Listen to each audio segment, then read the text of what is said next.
Père, bonjour. Bonjour mon frère. Depuis quelques jours, l'équipe pastorale de la paroisse Saint-Michel de Kembo a été en pèlerinage sur la tombe de Monseigneur Jean-Remy Bessieux, le premier missionnaire qui a ouvert l'église qui est au Gabon. Et comme le dira le pape Jean-Paul II de passage au Gabon, d'ici est partie la lumière de l'évangile pour toute la sous-région. Ce temps de neuvaine, comment est-ce que vous le vivez ici à Saint-Michel? Je tiens d'abord à remercier Cathol TV qui nous permet de nous adresser non seulement aux chrétiens de Saint-Michel qui sont sur place ici, mais aussi aux sympathisants de cette paroisse qui sont à l'extérieur. Et nous sommes très conscients que tous, ils vivent cet événement en même temps et au même temps que nous. Et ils le vivent de façon profonde.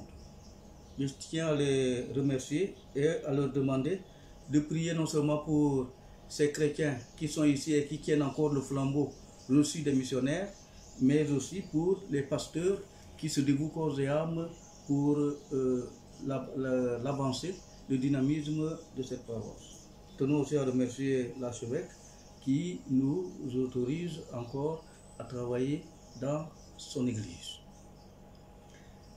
Depuis quelque temps, le conseil paroissial a pensé que pour cette année, il était bon de faire un tour d'abord à la tombe de Bessieux, qui est arrivé ici en 1844 et qui a célébré sa première messe le 29 septembre 1844 ici au Gabon. Et ça correspond à la fête des archanges Michel, Gabriel et Raphaël, et la paroisse Saint-Michel de Kembo est sous le patronage de l'archange Michel. C'est dans ce contexte que le conseil et la communauté ont pensé que c'était bon d'aller à la source, c'est-à-dire là où repose Bessieux. Et après cela, ça c'était le 19, le 18 plutôt. Le 19, nous avons eu un enseignement ici. C'était pour avoir une idée et ça va toujours dans le sens de la préparation spirituelle de l'événement que nous allons vivre. Nous avons eu à réfléchir ou chercher à comprendre qui est véritablement le propriétaire de ce terrain. Parce que la paroisse de Saint-Michel repose sur une terre et cette terre ne tombe pas du ciel, ça vient de quelque part. Et ce serait bon de savoir comment. Et nous avons eu une première ébauche qui n'est rien d'autre qu'un pavé jeté dans la mare pour que les chrétiens de Saint-Michel cherchent et ne se contentent pas seulement des acquis, mais qu'ils cherchent aussi à savoir d'où viennent ces acquis dont ils jouissent aujourd'hui. Et depuis le 20 jusqu'au jeudi prochain, 28, nous sommes dans la neuvaine à Saint-Michel. Et curieusement, beaucoup de chrétiens viennent pour vivre cet événement. La neuvaine que nous utilisons nous a été proposée par le diocèse. Et nous trouvons que c'est une très bonne intuition, puisque le diocèse nous demande de prier pour que les transitions que nous vivons actuellement, que ce soit au niveau du Gabon comme un peu partout en Afrique, que ces transitions se passent sous la mouvance de l'esprit et soit pour la gloire de Dieu et pour le salut des hommes. Une mouvance sous l'Esprit Saint et pour la gloire de Dieu et le salut des hommes.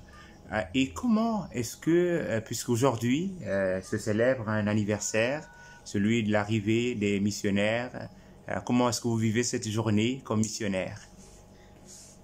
C'est dans la joie et l'action de grâce. Nous avons eu la messe le matin et nous remercions encore une fois de plus Cathol TV qui est venu couvrir cela.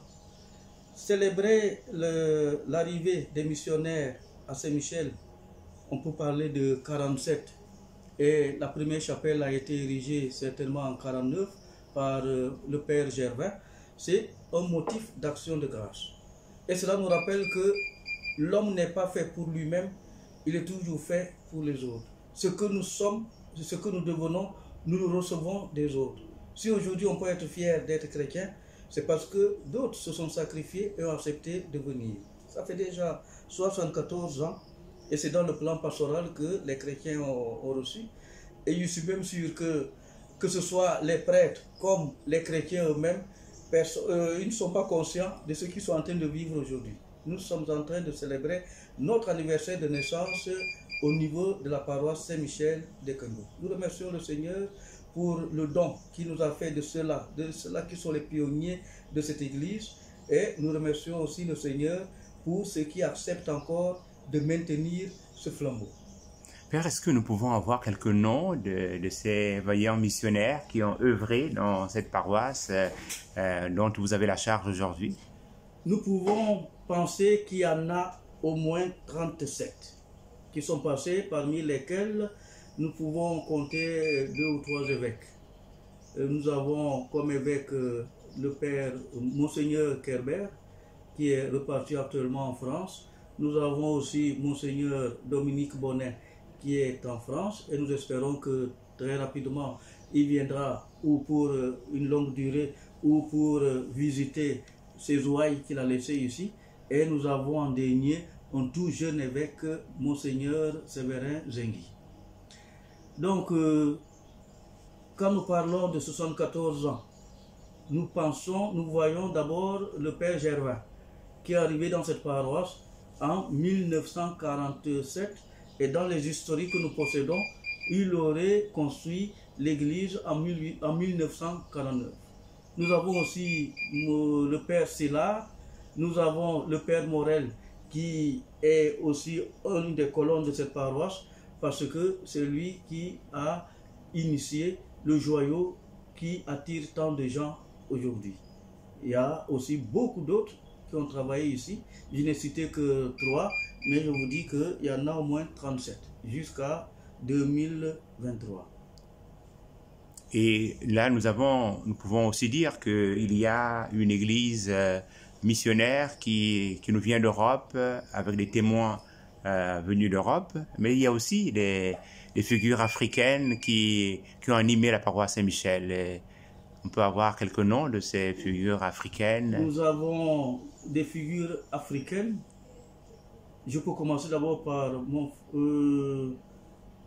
le père l'abbé Nguema Obam Paulin, qui était ici dans les années 76-79. Nous avons le père Azegue, qui serait l'initiateur du premier conseil paroissial, parce que c'est certainement son nom que ça a commencé. Nous ne pouvons pas oublier Thomas Nguema et Armand Fessi, qui seraient les initiateurs de l'amphithéâtre. Je ne peux citer que cela, mais ils sont aussi nombreux, ces missionnaires qui, à la suite des Blancs, continuent l'œuvre de la mission. Merci Père. Nous pouvons aussi citer Abia, qui est un témoin courageux, qui est resté dans cette paroisse pendant au moins 10 ans.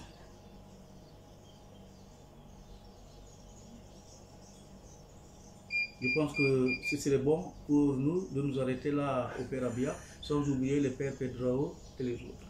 Mais dans l'avenir ou dans un futur très proche, je serai content de vous donner tous les noms de ces missionnaires et avec éventuellement leurs photos, puisque nous avons fait venir de France et d'ailleurs les photos de tous ces missionnaires.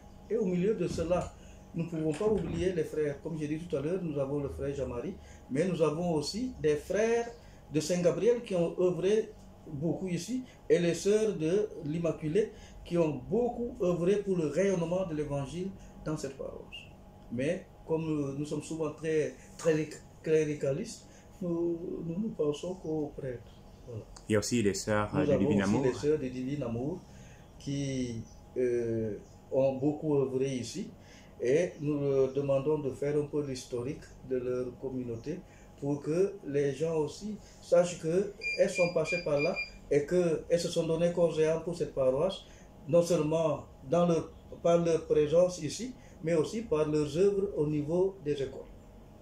Nous vous disons merci Père et nous reviendrons puisque Catholic TV séjourne à Saint-Michel jusqu'à dimanche pour que nous puissions parler aussi des communautés vivantes de base, parler de la relation avec l'hôpital d'Onkembo et bien d'autres œuvres qui sont là, l'œuvre éducative, il y a l'école Saint-Michel, il y a avec les Sœurs de l'Immaculée Conception le maire Jean-Gabriel qui est là, il y a tant de structures qui sont là autour de la paroisse et dans la paroisse pour que les gens, et les hommes et les femmes qui viennent à Saint-Michel puissent aussi porter cette œuvre d'évangélisation qui remet l'homme debout. Nous vous remercions aussi, Mabikassa, pour ce travail courageux que vous entreprenez. Et je pense que nous prions le Seigneur pour que de plus en plus ça puisse s'étaler et que les gens puissent connaître la valeur de cet instrument, de cette pastorale que vous menez. Très souvent, en Afrique, on aime écouter ce qui se passe à Washington ou, je ne sais pas, en Indochine, mais on n'aime pas trop écouter ce qui se passe là. Je ne pense pas que le travail que nous faisons en paroisse est nettement meilleur que le travail que vous faites, puisque vous permettez à l'évangile de prendre racine dans les cœurs, surtout qu'aujourd'hui, les gens n'aiment pas trop se déplacer, peut-être à cause des difficultés de déplacement, mais ils ne mettent pas Dieu derrière. Lorsqu'on leur donne les moyens de pouvoir prier et de se mettre en contact avec Dieu, ils le font. Et Catholic TV est un de ces moyens que Dieu met certainement au service de cette Église. Nous souhaitons que l'Église se réveille et qu'elle puisse aussi promouvoir cet instrument comme Radio Maria et les autres instruments médias qui sont utiles pour le progrès, l'essor de l'Évangile. Beaucoup de courage à vous, Mabik. Merci beaucoup, Père. Merci. Nous allons chanter pour le Père Alain, qui est maintenant le nouveau supérieur, qui lui aussi, à la suite de nos ancêtres les Blancs, est placé au haut lieu pour orienter la destinée de la congrégation. C'est une lourde mission que nous devons aussi porter dans la prière.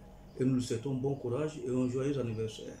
Joyeux anniversaire, joyeux anniversaire, joyeux anniversaire, Père Alain Mayama, joyeux anniversaire.